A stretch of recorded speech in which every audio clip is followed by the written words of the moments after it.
चलो, last term पे हमने बात करी थी केमिकल इक्विलिब्रियम की। बेसिक कंडीशन क्या थी केमिकल इक्विलिब्रियम की? क्या कंडीशन थी?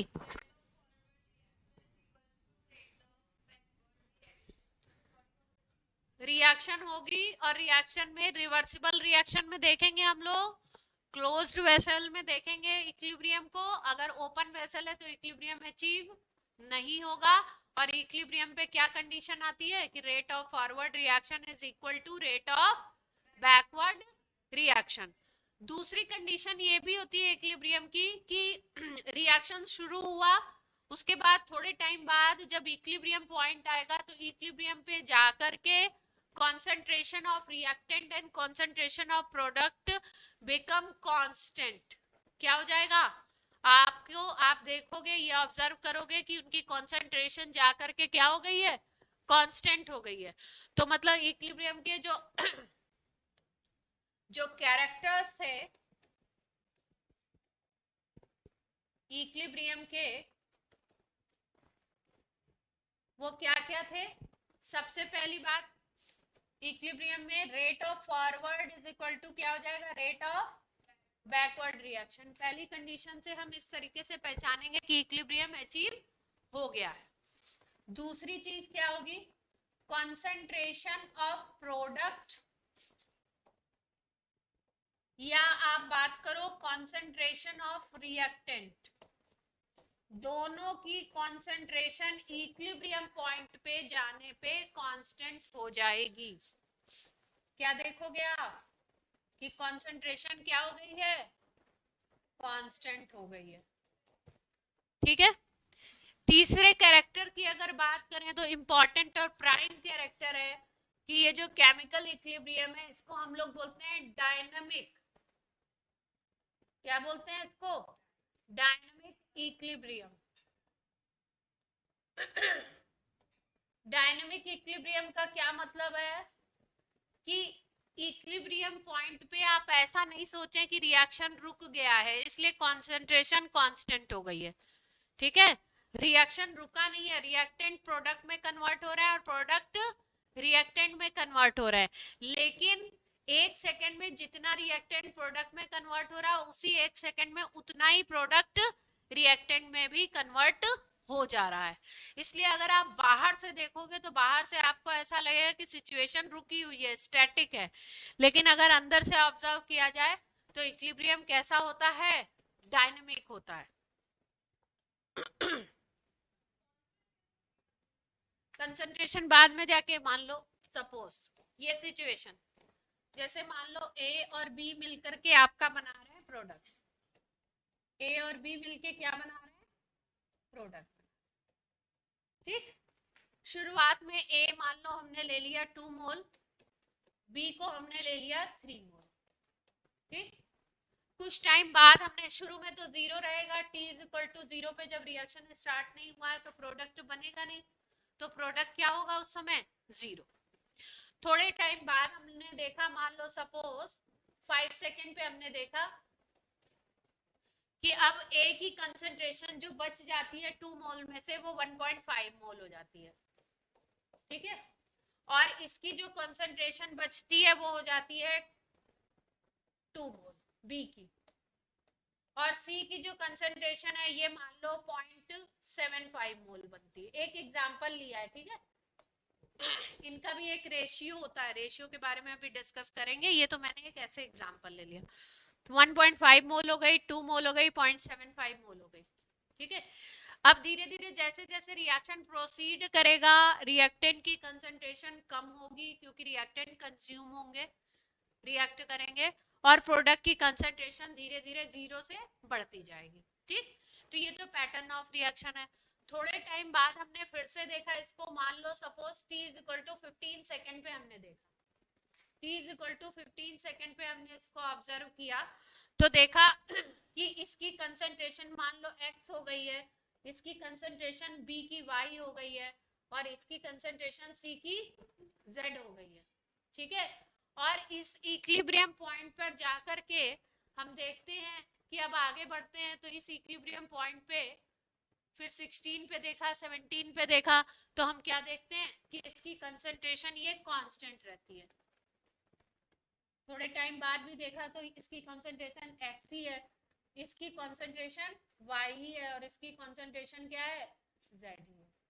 तो इक्विलिब्रियम पॉइंट पे जाकर के जो इक्विलिब्रियम का टाइम होगा, जो इक्विलिब्रियम पॉइंट होगा, जो इक्विलिब्रियम होगा, उस पे कंसंट्रेशन जाकर के क्या बन जाएगी, कांस्टेंट।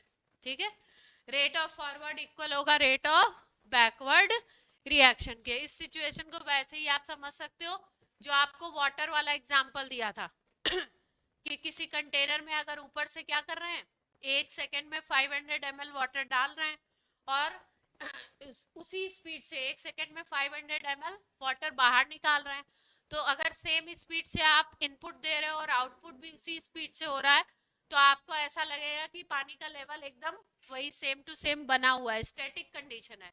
लेकिन बेसिकली अगर आप ध्यान से देखो तो आप इनपुट भी कर रहे हो, आउटपुट भी हो रहा है, मतलब सिचुएशन चेंज तो हो रही है, बट ओवरऑल में रिजल्ट आपको क्या दिख रहा है, स्टैटिक। ठीक है, डायनेमिक का मतलब रिएक्शन हो रहा है या नहीं हो रहा है। तो रिएक्टिंग स्पीसीज रिएक्ट कर रही है, प्रोडक्ट बना रही है, प्रोडक्ट रिएक्ट करके रिएक्टेंट बना रहे हैं, लेकिन हमें देखने से क्या लग रहा है कि कंसंट्रेशन क्या हो गई है, कांस्टेंट हो गई। डायनेमिक का मतलब कि रिएक्शन तो होगा। ठीक है, जैसे मान लो 1 सेकेंड में इसका 0.5 मोल कन्वर्ट हो गया प्रोडक्ट में। ठीक, अब उसी 1 सेकेंड में प्रोडक्ट के 0.5 प्रोडक्ट के कुछ मोल्स कन्वर्ट हो गए 0.5 मोल ए में। मतलब जितना ये प्रोडक्ट में कन्वर्ट हुआ उतना रिवर्स में प्रोडक्ट ने रिएक्टेंट फिर से उसी सेकेंड में उतने ही टाइम में क्रिएट कर दिया। तो आपको ऐसा लगेगा कि ए का कंसंट्रेशन चेंज नहीं हो रहा है, ठीक है, बी का कंसंट्रेशन चेंज नहीं हो रहा है, तो कंसंट्रेशन तीनों का ही चेंज नहीं होगा, मतलब रिएक्टेंट और प्रोडक्ट जितने भी हैं सबकी कंसंट्रेशन इक्विलिब्रियम पे क्या हो जाएगी, कांस्टेंट। क्लियर है यहाँ तक बात, पक्का। चलिए अब कुछ ग्राफ वगैरह बनाते हैं इक्विलिब्रियम पॉइंट के लिए।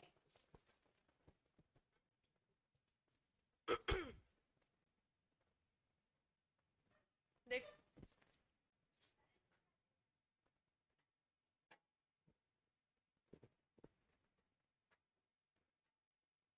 जैसे मान लो यहाँ पे हमने ले लिया कॉन्सेंट्रेशन, इस एक्सिस पे क्या, इस एक्सिस पे क्या ले लें, इस पे रेट, इस पे ले लो कॉन्सेंट्रेशन। ठीक, और इस पे ले लेते हैं हम लोग रेट ऑफ रिएक्शन। ठीक, तो अगर रिएक्टेंट के टर्म्स में हम लोग देखें तो रिएक्टेंट क्या होगा, धीरे धीरे कम होता जाएगा क्योंकि कंज्यूम होता जाएगा, तो रिएक्टेंट टाइम के साथ क्या होगा, कंज्यूम होता जाएगा। तो रिएक्टेंट आपका टाइम के साथ क्या हो गया, कंज्यूम हो रहा है। रिएक्टेंट के लिए अगर ग्राफ बनाए तो ऐसा बना सकते, अगर प्रोडक्ट के लिए बनाए तो प्रोडक्ट क्या होगा, शुरू में 0 होगा, है ना, और फिर धीरे धीरे जाकर के बढ़े। प्रोडक्ट क्या होगा, धीरे धीरे जाकर के बढ़े। एक टाइम ऐसा आया, इस पे देखो, इस पॉइंट पे, इस पॉइंट पे अगर देखो तो इस पॉइंट पे अगर हम देखें तो रेट ऑफ फॉरवर्ड और रेट ऑफ बैकवर्ड दोनों इक्वल हो गए। इस पॉइंट पे यहाँ पे ग्राफ क्या कर रहा है, कट कर रहा है, इसका मतलब रेट ऑफ फॉरवर्ड और रेट ऑफ बैकवर्ड क्या हो गए, इक्वल हो गए। इक्वल हो गए मतलब ये वाला पॉइंट क्या कहलाएगा, इक्विलिब्रियम। क्लियर है बात, कंसंट्रेशन ये ऊपर दिखा है, ये वाली, ये प्रोडक्ट, ये इस पे प्रोडक्ट लिखो, ये प्रोडक्ट है।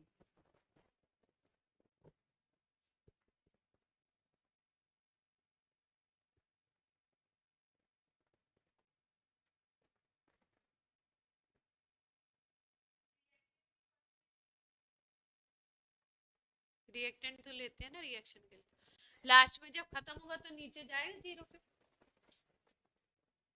जब इक्विलिब्रियम डिस्टर्ब हो जाएगा और खत्म होगा तब जाएगा जीरो पे, ठीक है। और ये यहाँ पे रेट ना लो, यहाँ पे पहले टाइम के बीच में, रेट के बीच में ना, रेट से रिलेटेड टाइम के बीच में बनाओ पहला ग्राफ, टाइम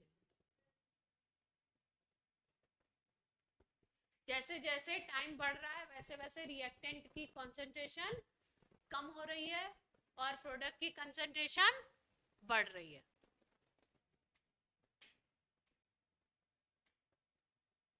क्या हो गया? और धीरे धीरे इस ग्राफ को आगे बढ़ाते हुए क्या कर दें, कांस्टेंट कर दें, यहाँ पे ले जाके क्या कर दें इसको कांस्टेंट, ये वाले ग्राफ को भी ले जाके फिर सीधे क्या कर दें कांस्टेंट। तो ई की पॉइंट कौन सा होगा, जिसपे कंसंट्रेशन जा करके कांस्टेंट हो गई, इसके बाद चेंज नहीं हुई यहाँ से, इसके लिए मान लो ये पॉइंट यहाँ से चेंज नहीं, इसको क्या बोलते हैं इक्विलिब्रियम पॉइंट या इक्विलिब्रियम, वो नहीं, वहां पे तो कंसंट्रेशन इक्वल हो गई, उस पे कंसंट्रेशन इक्वल हो गई, दूसरा बना लो, उसको चेंज हटा ही दो, उसमें आपका हमने तो बोर्ड पे चेंज कर दिया ना, आपका चेंज थोड़ी हो पाएगा, तुम्हारा उसी में बना दिया।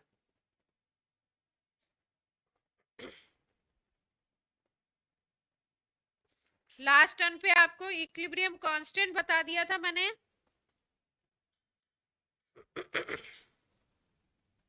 लास्ट टर्न पे इक्विलिब्रियम कांस्टेंट बताया था,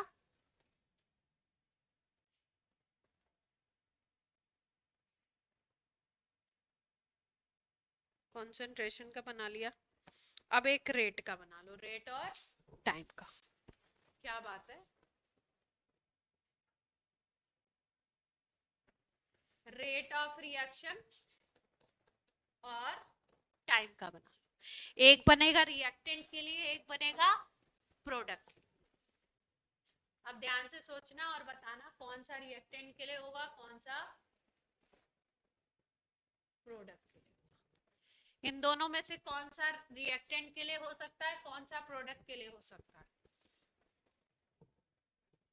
उड़ गया पूरा ही,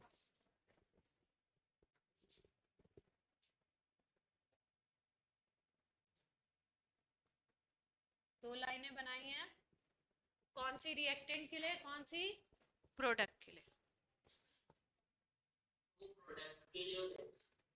अगर यहाँ पे देखें तो यहाँ पे जाकर के रेट इक्वल हो गया, रेट क्या हो गया इक्वल हो गया दोनों का, तो इसको इक्विलिब्रियम पॉइंट बोल देंगे, इक्विलिब्रियम बोल देंगे। ऑनलाइन वाले बच्चे ऑनलाइन ऑफलाइन सब बताएं कौन सा रेट हो सकता है रिएक्टेंट का, कौन सी लाइन हो सकती है प्रोडक्ट की, ये रेट ऑफ रिएक्शन है,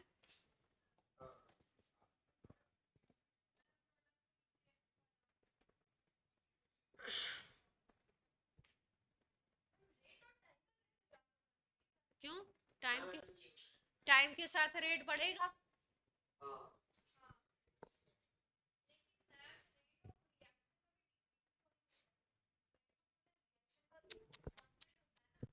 क्लास देखो किसी ने मैसेज में भेजा है,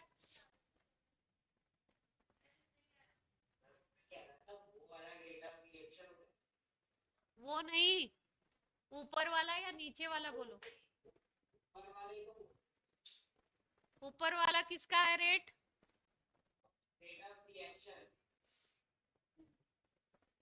ये देखो क्लास देखो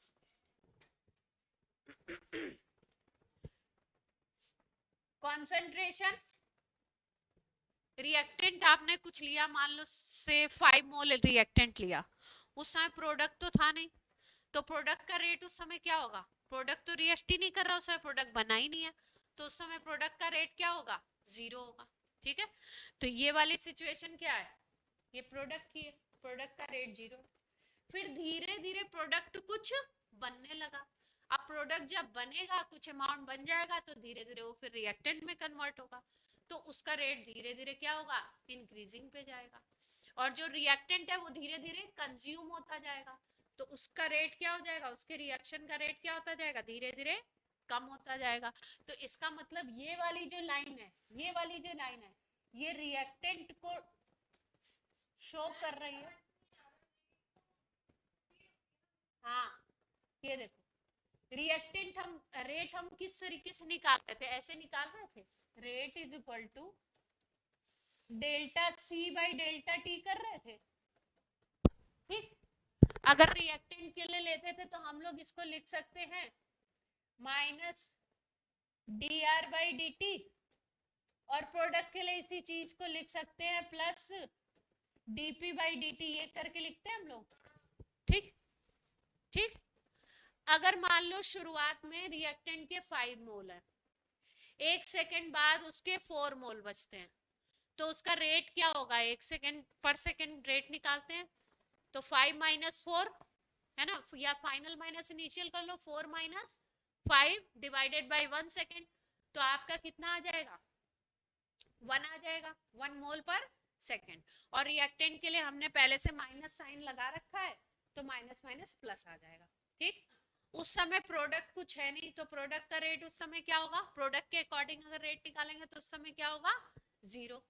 फिर धीरे धीरे प्रोडक्ट बनना शुरू होगा, प्रोडक्ट का रेट धीरे धीरे, प्रोडक्ट जब रिएक्ट करेगा तो उसका रेट धीरे धीरे बढ़ेगा, और ये वाले जो रिएक्टेंट है वो धीरे धीरे कंज्यूम होते जाएंगे, तो इनके रिएक्शन का रेट क्या होगा, धीरे धीरे कम होता जाएगा।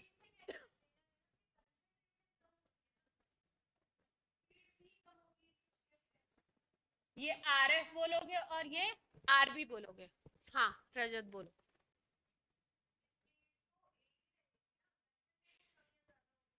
तो कंसंट्रेशन के कम या ज्यादा होने से चेंज कम या ज्यादा नहीं हो सकता क्या, क्या रिएक्शन का रेट एक ही रहता है।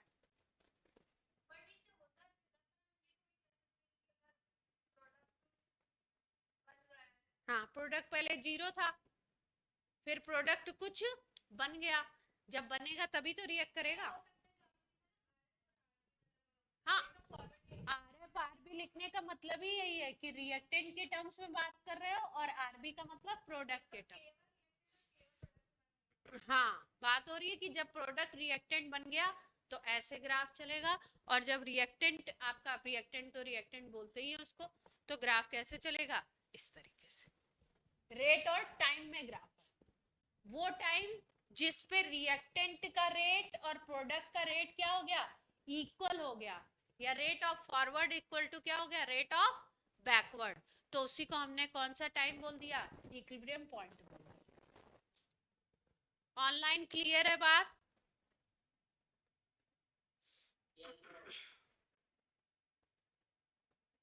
ऑनलाइन वाले बच्चे ध्यान से सोच लें, फॉरवर्ड बैकवर्ड।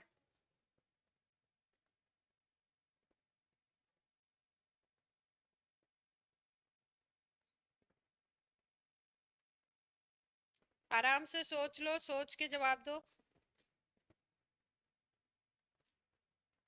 क्योंकि ग्राफ पे क्वेश्चन आते हैं, ग्राफ पे क्वेश्चन आते हैं। ठीक, अब देखो, लास्ट टाइम पे हम लोगों ने बात की थी, अपने टॉपिक को कहाँ पे छोड़ा था, फॉरवर्ड रिएक्शन के रेट को बैकवर्ड रिएक्शन के रेट से इक्वलाइज कर दिया था, और के एफ और के बी दो कांस्टेंट यूज किए थे, के एफ को बोला था rate constant for forward reaction, और के बी को क्या बोला था, rate constant for backward reaction. के एफ और के बी का जो रेशियो आया था वो एक अनदर कांस्टेंट आता है जिसको हम लोग बोलते हैं इक्विलिब्रियम कांस्टेंट। क्या बोलते हैं इसको, के ई क्यू भी लिख सकते हैं, इक्विलिब्रियम कांस्टेंट। यहाँ तक बात क्लियर है। अब आगे इसी बात को, केसी को, इसी के ई क्यू को ही हम लोग कंटिन्यू करते हैं।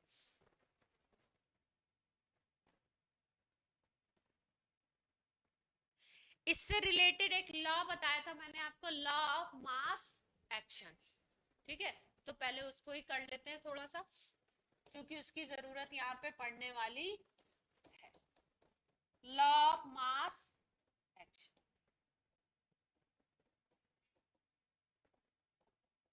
एक्टिव मास क्या होता है बता चुकी हैं आपको। एक्टिव मास ऑनलाइन में से कोई बता दे, वेरोनिका।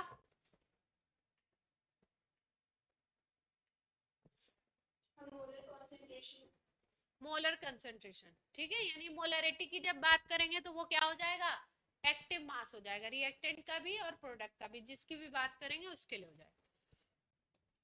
ये एक साइंटिस्ट है गुलबर्ग एंड वागे,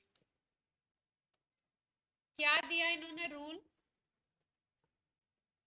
इन्होंने बोला कि अगर रिएक्टेंट है, रिएक्ट कर रहे हैं, तो उनका जो रिएक्शन का रेट है वो उनके मोलर कंसंट्रेशन के डायरेक्टली प्रोपोर्शनल होता है। जैसे मान लो कि एक ए है, ये बनाता है प्रोडक्ट, ठीक है, और इसकी मोलर कंसंट्रेशन ए की मान लो है, ऐसे लिख डिनोट किया हमने इसको, ठीक है। एक्टिव मास को हम डिनोट करते हैं बड़े ब्रैकेट के साथ। तो मोलर कंसंट्रेशन ऑफ ए क्या है, एक्टिव मास ऑफ ए, ये। तो इन्होंने क्या बोला कि जो भी रिएक्टेंट है या प्रोडक्ट है, उसके रिएक्ट करने का जो रेट होगा वो किसके डायरेक्टली प्रोपोर्शनल होगा, उसकी मोलर कंसंट्रेशन के। तो आप क्या बोल सकते हो, rate of reaction is directly proportional two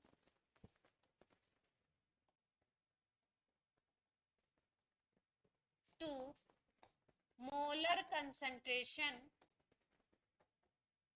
of reactant, ठीक, यानी रेट क्या होगा, डायरेक्टली प्रोपोर्शनल होगा ए की मोलर कंसंट्रेशन। यहां तक की बात क्लियर है।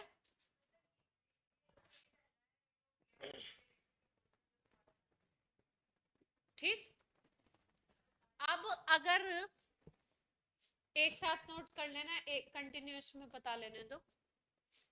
मान लो रिएक्टेंट दो हो जाते हैं, सपोज ए प्लस बी मिलकर के प्रोडक्ट बना रहे हैं, क्या बना रहे हैं, ए और बी मिलकर के क्या बना रहे हैं, प्रोडक्ट। दो रिएक्टेंट अगर हो जाए तब क्या कहता है ये रूल, तब बोलते हैं कि rate of reaction is directly proportional to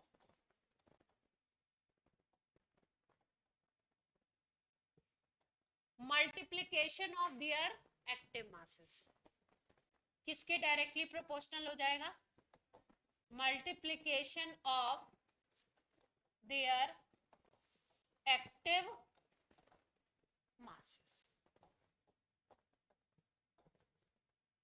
ठीक, मान लो कि ए का एक्टिव मास ऑफ ए है, मान लो ऐसे डिनोट किया आपने इसको, और बी का एक्टिव मास अगर आप लेते हो,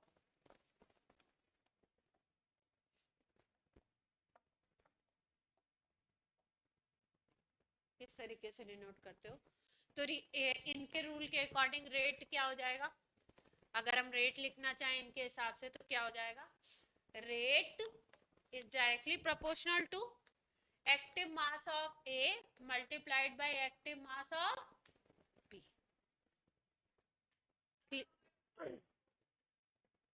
बता रहे, ठीक, यहां तक बात क्लियर है।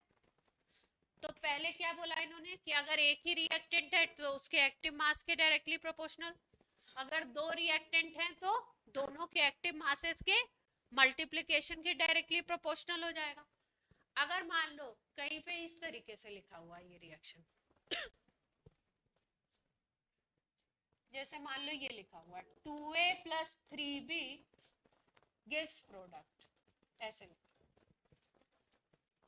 2a plus 3b gives product, ऐसे लिखा है, ठीक।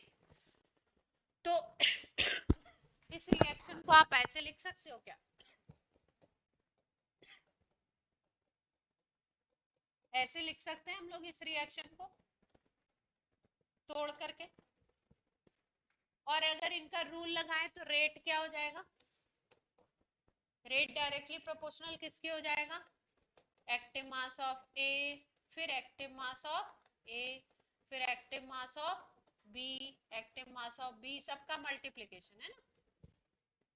अगर इसको कंबाइन करके लिख दो तो क्या लिख सकते हो, ए का स्क्वायर और बी का क्यूब लिख सकते हो, यस और नो, ऑनलाइन, ठीक है। तो इसका मतलब क्या है कि गुलबर्ग एंड वागे ने बोला कि अगर मान लो आगे के ये जो कोफिशिएंट होते हैं रिएक्शन में, ये जो लिखे होते हैं मोल्स, इनको क्या बोलते हैं, स्टोइकोमेट्रिक कोफिशिएंट बोलते हैं। तो अगर स्टोइकोमेट्रिक कोफिशिएंट 1 नहीं है, तब उस कंडीशन में क्या होता है, जब आप रेट का इक्वेशन लिखते हो इस तरीके से कि rate is directly proportional to, तब आप क्या लिखते हो, वहां पे ऊपर की तरफ उसके स्टोइकोमेट्रिक कोफिशिएंट भी आ जाते हैं।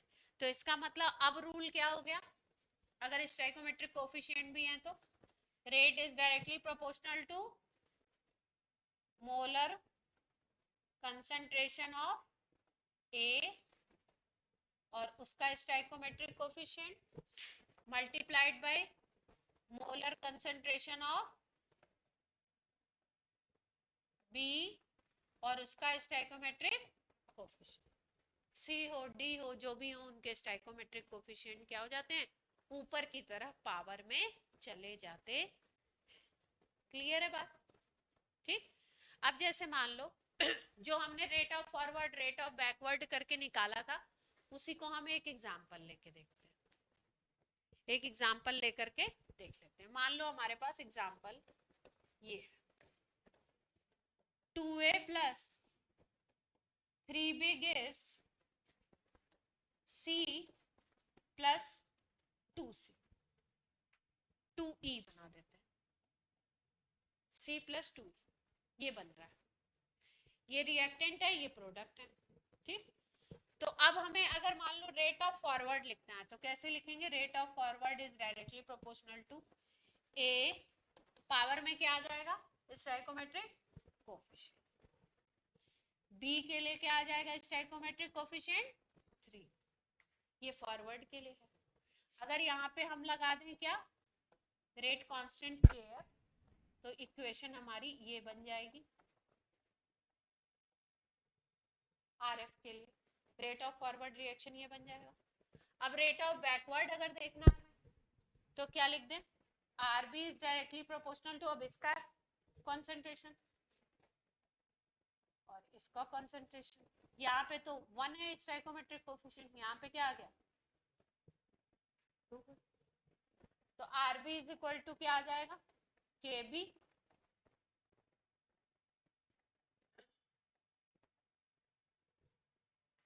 क्लियर है बात यहाँ तक। और अगर हम बात कर लें इक्विलिब्रियम पॉइंट की, अगर हम बात कर लें किसकी, इक्विलिब्रियम की, तो इक्विलिब्रियम पे क्या होता है, एट इक्विलिब्रियम क्या होगा आपका, R F is equal to क्या कर दोगे, आर बी कर दोगे, तो R F is equal to R B अगर करोगे तो के एफ ए ये इक्वल किसके आ जाएगा आपका, के बी,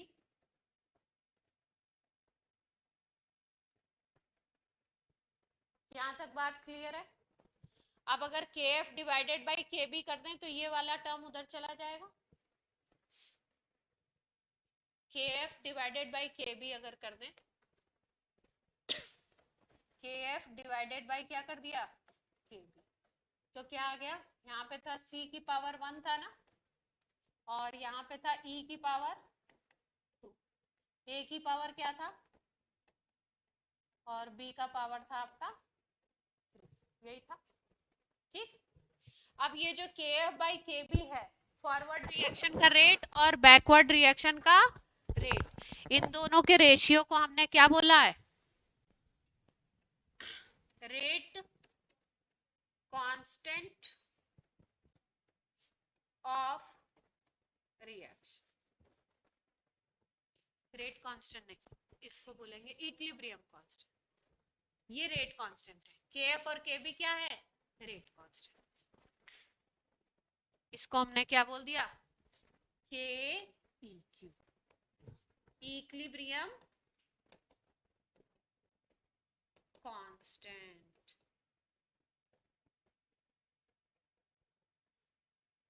यहां तक की बात क्लियर है, ठीक। अब ये जो कॉन्सेंट्रेशन लेनी है आपको, वो इनिशियल कॉन्सेंट्रेशन नहीं रखनी है यहाँ पे। कौन सी कॉन्सेंट्रेशन रखनी है यहाँ पे, ये जो C है, या जो A है, या जो B है, या जो E है, ये है आपकी equilibrium concentration of C। Equilibrium concentration का मतलब जब इक्विलिब्रियम पॉइंट मिल गया, उस पॉइंट पे जो कॉन्सेंट्रेशन आप नोट करोगे वो कॉन्सेंट्रेशन आपको यहाँ पे वैल्यू में, मतलब फॉर्मूला में रखनी है। ऐसा नहीं किसी को शुरुआत में आपने 5 मोल 2 मोल लिया था तो आपने वही रख दिया, उसको नहीं रखना है। किस वैल्यू को पुट करना है, कॉन्सेंट्रेशन एट इक्विलिब्रियम। तो इक्विलिब्रियम कॉन्सेंट्रेशन ऑफ C है, ये क्या है, इक्विलिब्रियम कॉन्सेंट्रेशन ऑफ B, ऐसे ही ये भी है ना, कॉन्सेंट्रेशन ऑफ B हो गया, A हो गया, E हो गया। नोट करना है आपको, नोट कर लीजिए। कहां से करना है, बता दो कहां से, और नोट कर लो।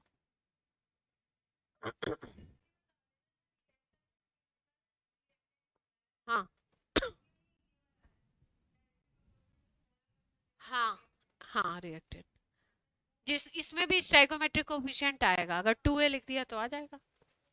तुम्हें कुछ नहीं नोट करना, क्यों, अच्छा, तो जब तक हम लेक्चर 1 नहीं भेजेंगे तब तक आप नोट नहीं करेंगे। कितने पेज का है लेक्चर 1, कितने,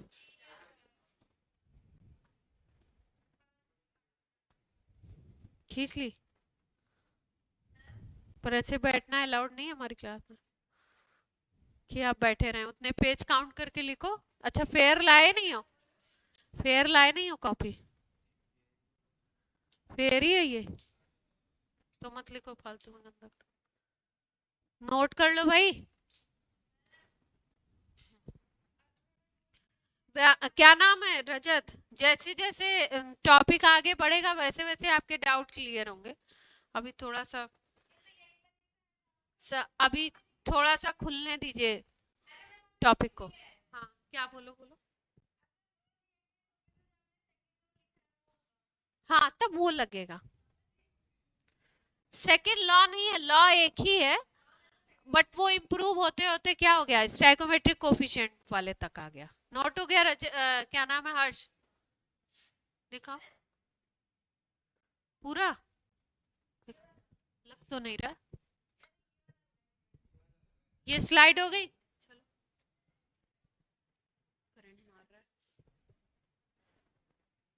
जल्दी प्रांजलि नोट करो, फास्ट हो गए बच्चे, जल्दी जल्दी करो, नहीं तो एक लॉ ही करेंगे क्या आज हम लोग। रजत नोट कर लो, मैं रुकूंगी नहीं।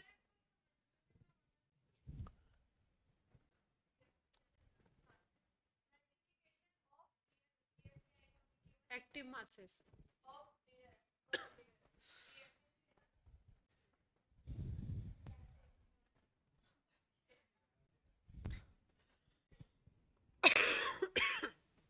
जिसके रेट की बात कर रहे हो उसी की बात कर रहे हैं दाता प्रभु। जब बात करेंगे रिएक्टेंट की तो फॉरवर्ड की बात हो रही है इसका मतलब, और जब बात करेंगे प्रोडक्ट की तो प्रोडक्ट की बात कर रहे हैं। समझ आई बात। जब रेट ऑफ रिएक्शन फॉरवर्ड का बोलेंगे तो उस समय रिएक्टेंट कौन है, जो ओरिजिनल आपका रिएक्टेंट है।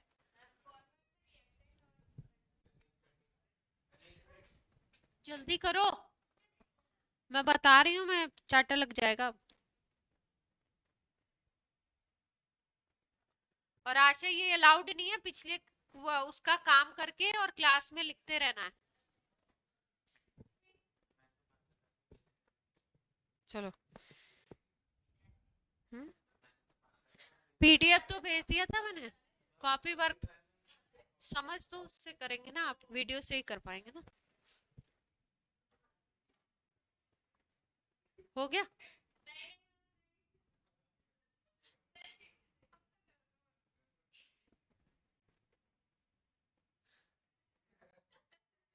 पलक करो जल्दी से, मैं रुकी हुई हूँ, करो।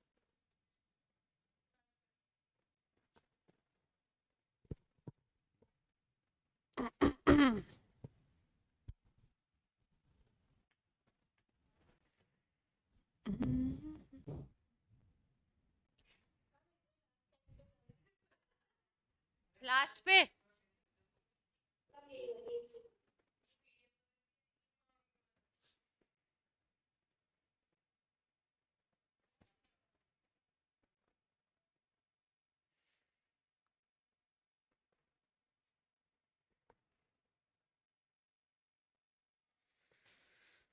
जल्दी करो भाई।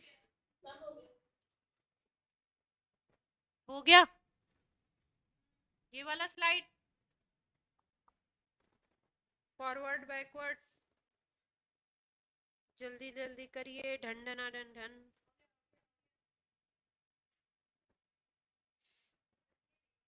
हो गई ये स्लाइड?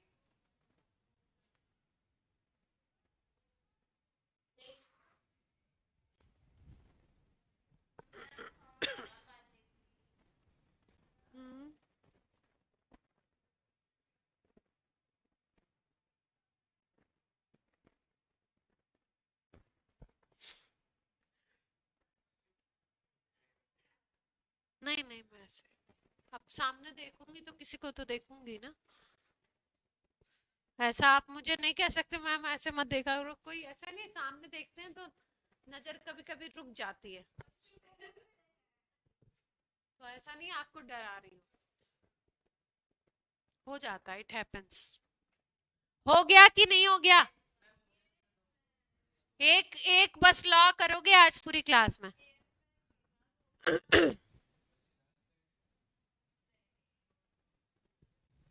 मैं इतना सोच के बैठती हूँ कि इतना आप लोग को आगे करवा दूंगी आज, लेकिन मामला आप लोग का वहीं रहता।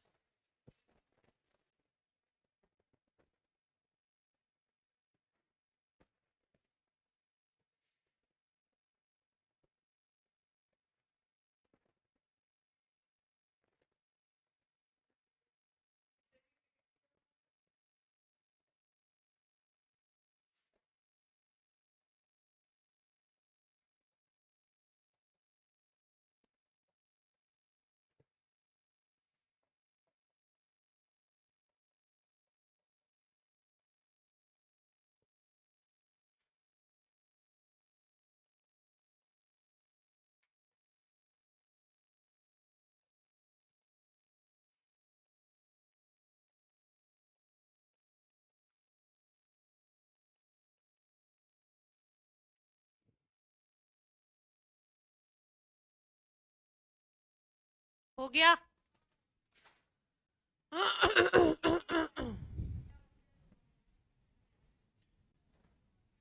ठीक है, अब चलो बोर्ड पे देखो, बोर्ड पे देखो। अब कोई नोट नहीं करेगा, पहले बोर्ड पे देख लें, समझ लें, फिर नोट करिएगा लास्ट में। अब बिल्कुल क्लास खत्म होगी तभी नोट करेंगे, ठीक है? हाँ, नहीं तो पीडीएफ से नोट करिएगा।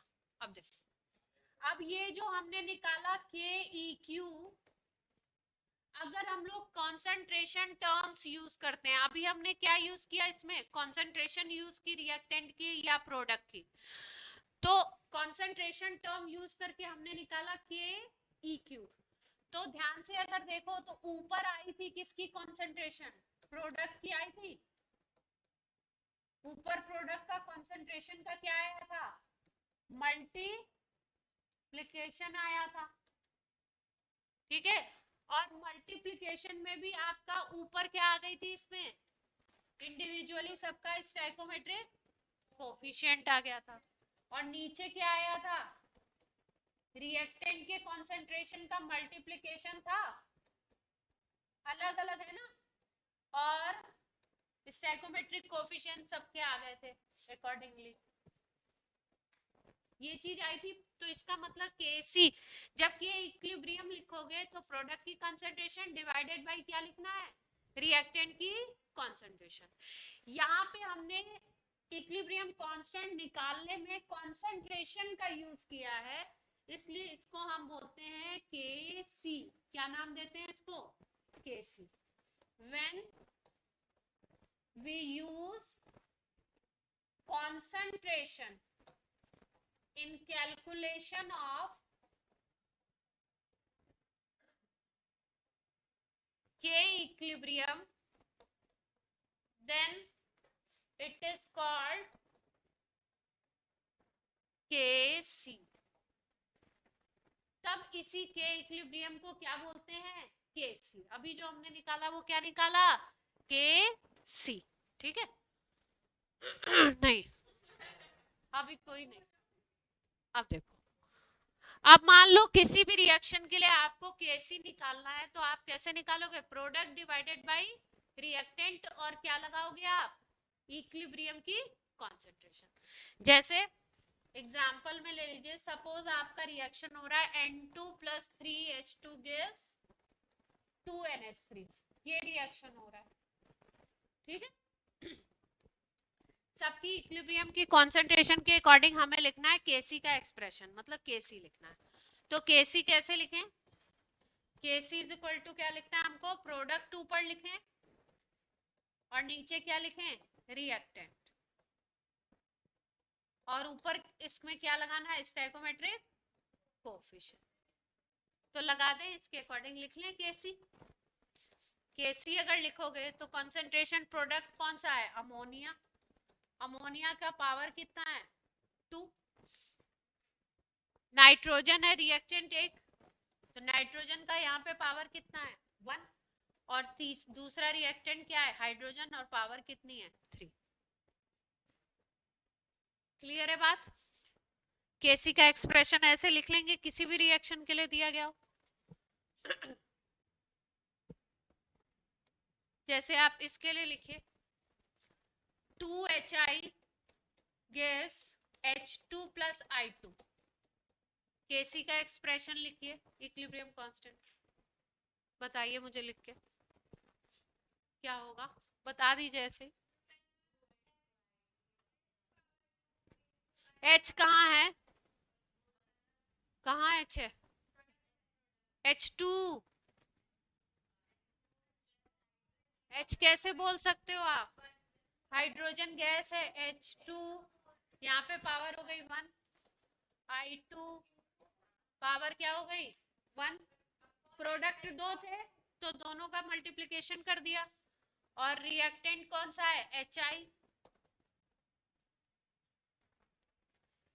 ऑनलाइन वाले बच्चे सबको क्लियर है ये बात, हेलो, हाँ भूमि,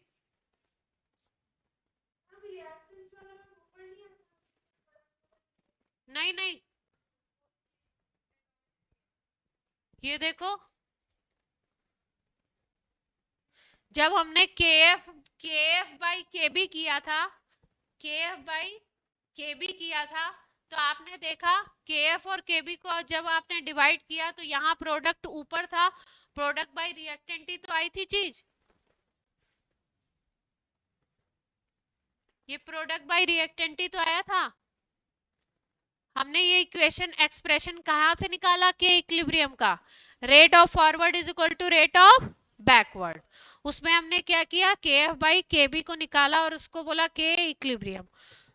जब KF/KB करोगे तो आपको इस एक्सप्रेशन से पता तो चल रहा है, KF/KB को नीचे ले गए तो A और B वाले टर्म नीचे आएंगे, C और E वाले टर्म कहाँ है, ऊपर की तरफ। बुक में ये C और D दिया होगा, मैंने गलती से E ले लिया, तो उससे फर्क नहीं पड़ता ABCD से। क्लियर हुई बात भूवी, हाँ।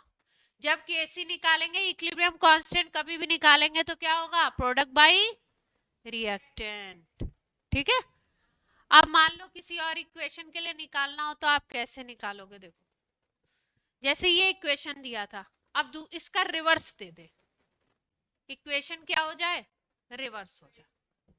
ठीक, जैसे मान लो ये दिया है H2 plus I2 gives 2HI। अब इसके लिए मान लो KC को आप लिखते हो KC डैश, इसको नाम क्या दे दिया? KC dash. अब इसका KC डैश का एक्सप्रेशन क्या होगा?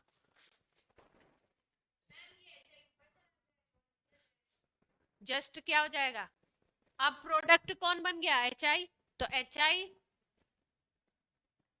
H2 I2। तो अगर ध्यान से आप देखो तो आप क्या समझ रहे हो कि जब रिएक्शन को जस्ट रिवर्स करते हो, क्या कर देते हो? जस्ट रिवर्स कर देते हो, तो केसी भी क्या हो जाएगा? जस्ट रिवर्स हो जाएगा। अगर आप लिखना चाहो ऐसे KC dash is equal to 1/KC, तो ये सही है क्या? ठीक, केसी का अगर इन्वर्स कर दो तो वो केसी डैश के इक्वल ही तो है।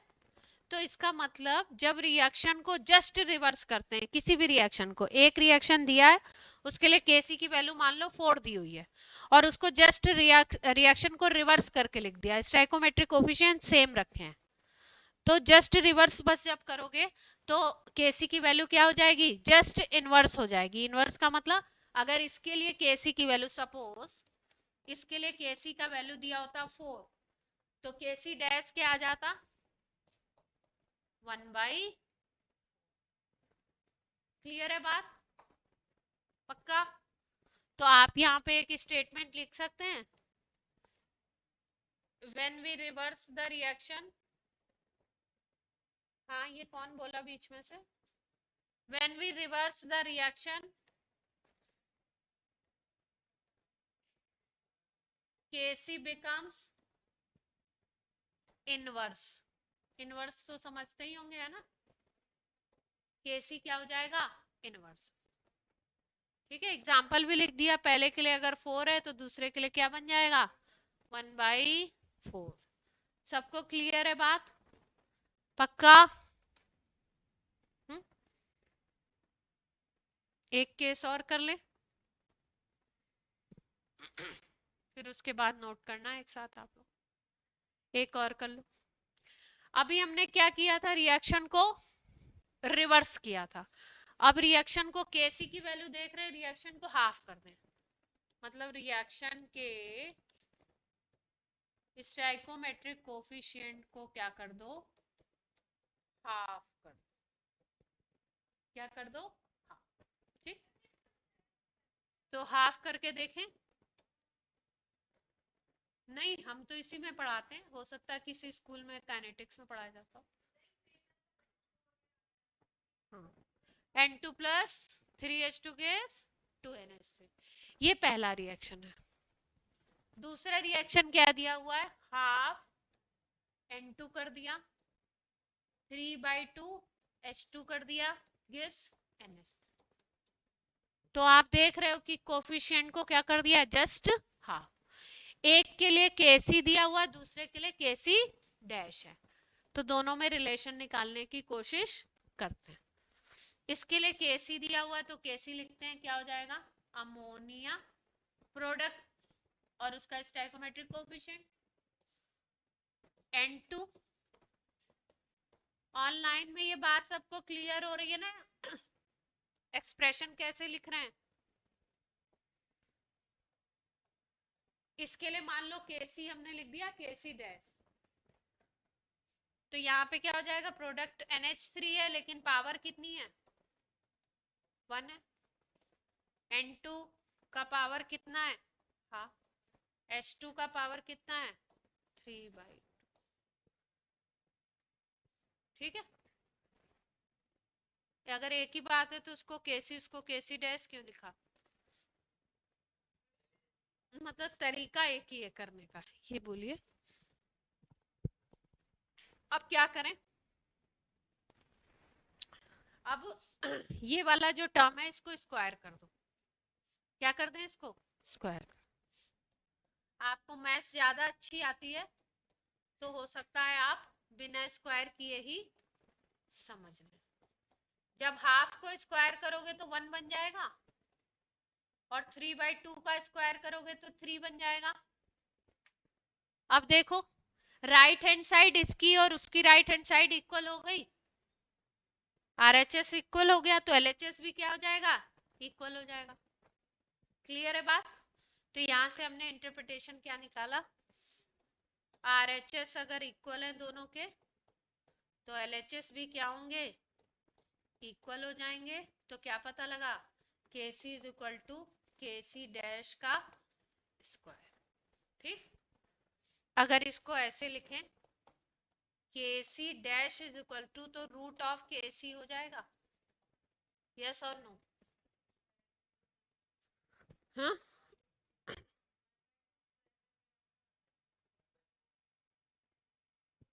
क्या?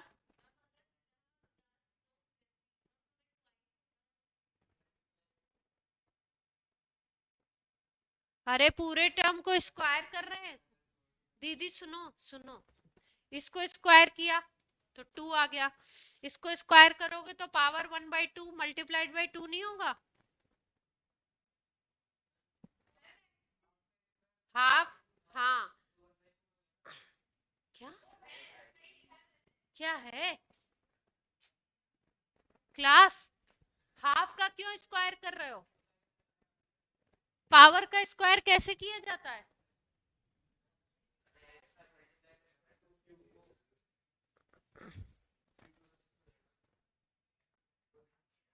आया या नहीं आया? ऑनलाइन मूवी वेरोनिका, ये स्क्वायर करना तो क्लियर है ना? हाँ, एक दो लोगों को यहाँ पे क्लियर नहीं है, इसलिए मैं आप लोग से पूछ ले रही हूँ। तो आपको इंटरप्रिटेशन क्या मिला कि भैया अगर रिएक्शन के स्टाइकोमेट्रिक कोफिशिएंट को या रिएक्शन को हाफ से मल्टीप्लाई करोगे तो रिएक्शन का जो केसी बनेगा वो क्या हो जाएगा, पुराने वाले केसी का रूट।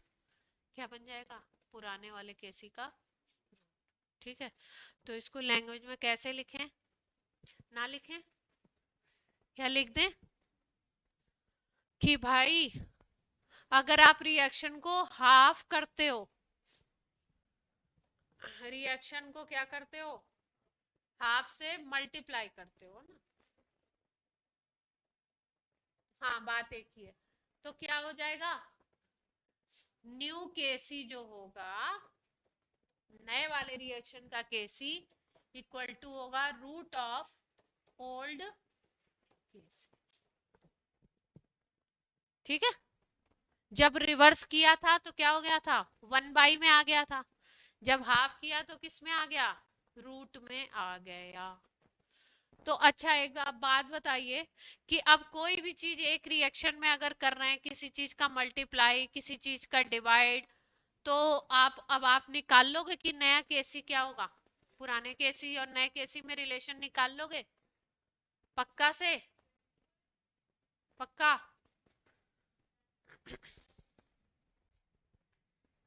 तो तीसरे वाले को करवाए नहीं, कंडीशन लिखवा दें सीधे, लिखना है ना? तो तब तक तुम लिखो, कहाँ से है?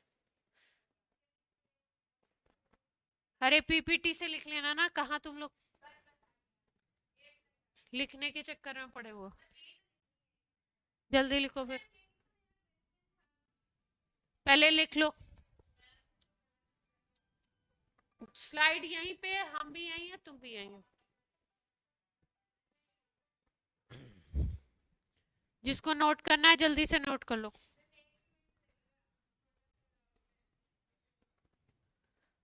तुम्हारा हो गया तो क्वेश्चन बोल देते हैं, जो लोग नोट कर रहे हैं वो नोट करें, जो लोग क्वेश्चन करें क्वेश्चन करें।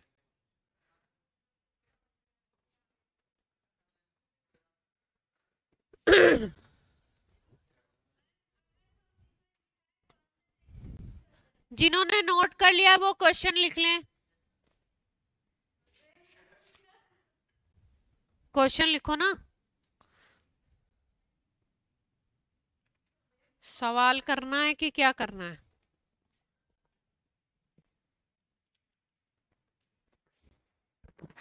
कृपया मजाक ना करें। केसी का एक्सप्रेशन लिखने आना बहुत इंपॉर्टेंट चीज है। अगर किसी को कोई भी कंफ्यूजन हो तो वो फटाफट मुझे बोल दे। लिखो, रिएक्शन लिखो पहले। N2 plus 3H2 gives 2NH3। पलक हो गया? स्लाइड आगे करो। N2 plus 3H2 gives 2NH3। ये तो रिएक्शन है, ठीक है। अब इसमें लिखा है at equilibrium concentration of N2 is equal to 1.5 multiplied by 10 raised to power minus 2।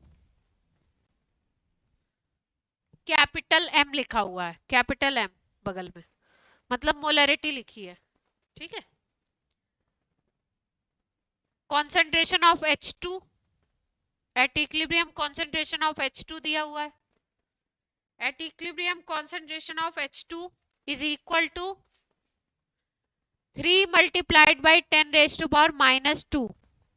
3 multiplied by 10 raised to power minus 2 m, capital M लिखेंगे। Eight equilibrium concentration of NH3, at equilibrium concentration of NH3 is equal to 1.2 multiplied by 10 raised to power minus 2 m। Calculate equilibrium constant। कैसे निकालना है आपने? ये note हो गया? पलक आगे कर दो।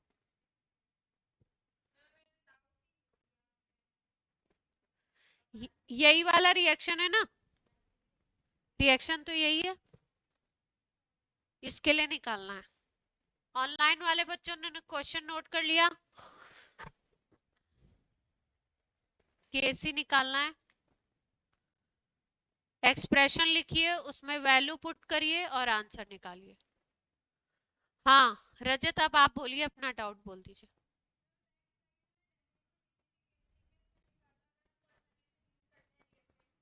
हाँ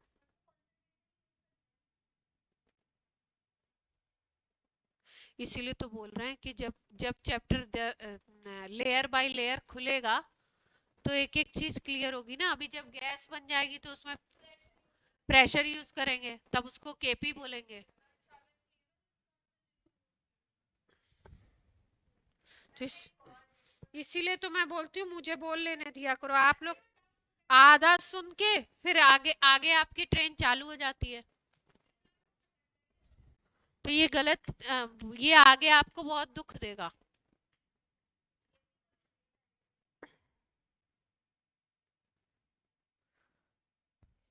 केपी लेट थोड़ी आएगा, केपी अगले लेक्चर में आ जाएगा। मेरी प्लानिंग अभी थी आ जाए। आंसर पॉइंट पॉइंट में निकलेगा। नहीं, एक्सप्रेशन दिखा दो, कैलकुलेट नहीं कर पा रहे तो कर लो। रजत, क्लास में कियोस नहीं मचाना है। शांति, कर लिया? एक्सप्रेशन दिखाओ, करा कि नहीं कुछ दिखाओ। एक्स सही है, एक्सप्रेशन में वैल्यू रख दी ना, अब तो कर ही लेंगे।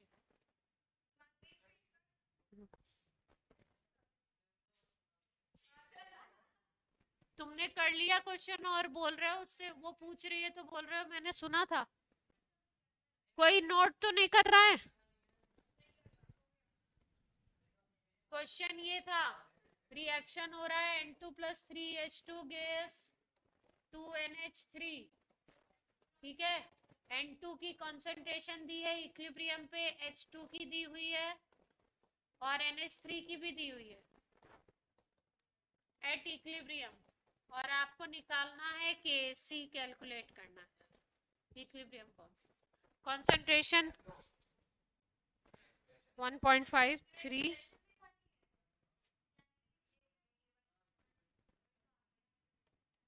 ये दे रखा है।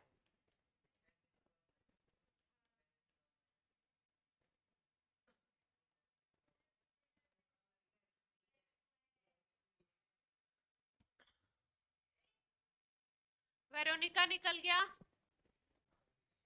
भूवी तो रास्ते में। वेरोनिका आप तो आंसर बताओ।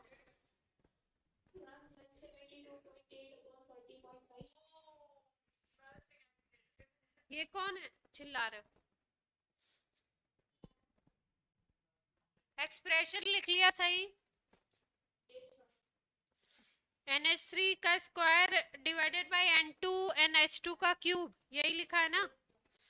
उसके बाद सॉल्व करना तो आप जानो और आपका काम जाने। अगर आप गलत सॉल्व करते हो, अब कैलकुलेशन वो एक्सप्रेशन तो सही है, कैलकुलेशन तो आप जानोगे ना।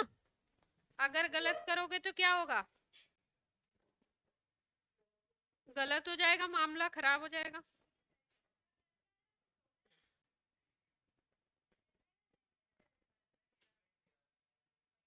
शैतानी बिल्कुल ना करें।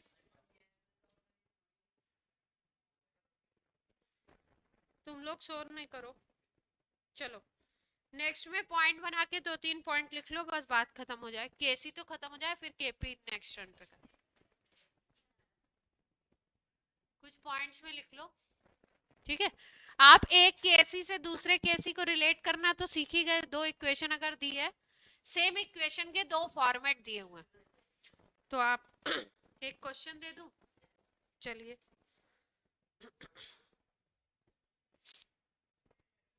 क्वेश्चन ले लो, क्वेश्चन के थ्रू ही कर लो। C प्लस हाफ और 2 गिव्स दिया हुआ है CO, और CO प्लस हाफ और 2 इज इक्वल टू दिया हुआ है CO2, ठीक है। इसके लिए K इक्विलिब्रियम है K1, इसके लिए K इक्विलिब्रियम है K2, ठीक है। और आपको निकालना है C plus O2 give CO2 के लिए K। ये डेटा गिवन है पहली इक्वेशन के लिए, दूसरी इक्वेशन के लिए, और ये आपको निकालना है। क्या K1 K2 दिया है, इसको K1 K2 K को निकालना है K1 K2 के टर्म्स में, ठीक है। या इसकी वैल्यू मान लो 5, मान लो इसकी वैल्यू मान लो 6, मान लो, ठीक है। K की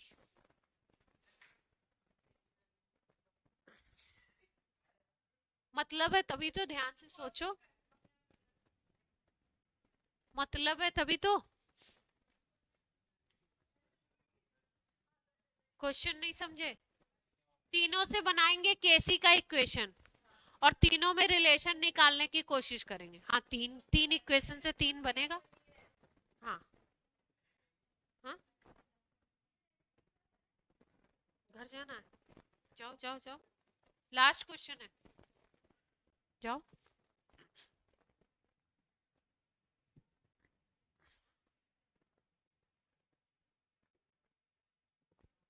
अरे सॉरी, प्रांजलि तुम्हारा है ये? रास्ते में नहीं रखा करो, मेरे से गिर सकता है ना।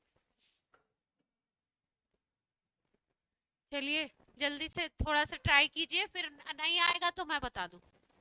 ठीक है, बाय बच्चे।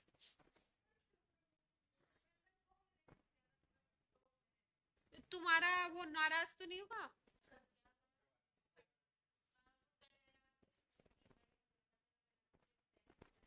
और आज अच्छा, तब ठीक है। ट्राई कर रहे हैं या मैं बताऊं?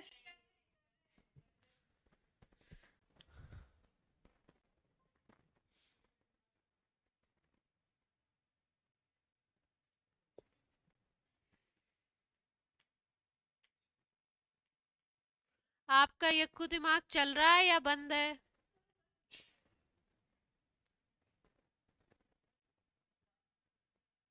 ये क्या है? क्या है ये? मैथ्स है। 3 इक्वेशन है, उसको रिलेट करना है। हाँ, एक दूसरे को रिलेट करना है। मानवेंद्र बोल रहा पहले बोल देते 3 इक्वेशन है मैथ्स की, हम पहले निकाल लेते।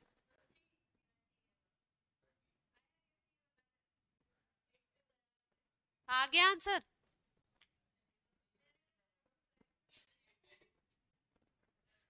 वेरोनिका भूवी आ गया? कोशिश कर रहे हैं, कोशिश जारी है। मैं बता दूं, फिर आप लोग चेक करना आप सही दिशा में बाहर जाके सही दिशा में हो या नहीं हो। आप सही दिशा में हो या नहीं हो चेक कर लेना, है ना। आप ही कर दो। हो गया? नहीं आया? हाँ, देखो पहली इक्वेशन ये थी ना क्लास, पहली इक्वेशन ये थी। इसके लिए k1 की वैल्यू क्या दी थी? 5। ठीक है, तो k1 का एक्सप्रेशन लिख लो। CO CO2 का पावर कितना आ गया? ठीक है भाई। अब K2 को दूसरी इक्वेशन क्या थी? O प्लस हाफ O2, यही थी ना। CO2 ये थी दूसरी वाली। तो दूसरी के लिए K2 हो गया CO2 CO और O2 का पावर क्या आ गया? हाँ, ठीक है। अब तीसरी वाली लिख लें। तीसरी वाली कौन सी थी? C plus O2 gas CO2, ये थी ना। तो इसके लिए K है, इसके लिए K1 था, इसके लिए K2 था, इसके लिए K। तो CO2।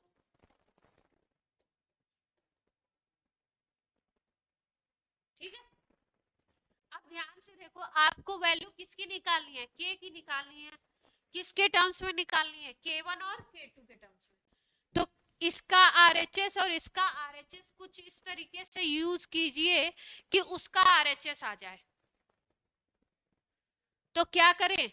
दोनों को अगर मल्टीप्लाई करो, दोनों को अगर, ये पहली इक्वेशन है और ये कौन सी इक्वेशन है? दूसरी। दोनों को अगर मल्टीप्लाई कर दो तो LHS मल्टीप्लाई होगा तो RHS भी मल्टीप्लाई होगा। यस और नो? तो K1 मल्टीप्लाइड बाय K2 कर दिया तो क्या आ जाएगा? K1 का RHS क्या है? CO बाई CO2 का पावर कितना है? हाफ। दूसरे वाले एक्सप्रेशन को देखिए, CO2 बाई CO O2 का पावर कितना है? हाफ। CO से CO कट जाएगा, यस और नो? O2 की पावर कितनी है? हाफ और हाफ। हाफ और हाफ क्या होता है? पावर जुड़ जाती है। तो ऊपर आ गया CO2, नीचे आ गया C, और O2 की पावर कितनी आ गई? 1। अब देखो, ये जो इक्वेशन बड़ी K1 मल्टीप्लाइड बाई K2, ये इसकी तीसरे का RHS आ गया। तो इसका मतलब ये क्या है? ये K के इक्वल है। ठीक, तो आंसर क्या आ गया? आंसर क्या आ जाएगा? K is equal to K1 plus K1 multiplied by K2, तो 5 मल्टीप्लाइड बाई 6 था ना।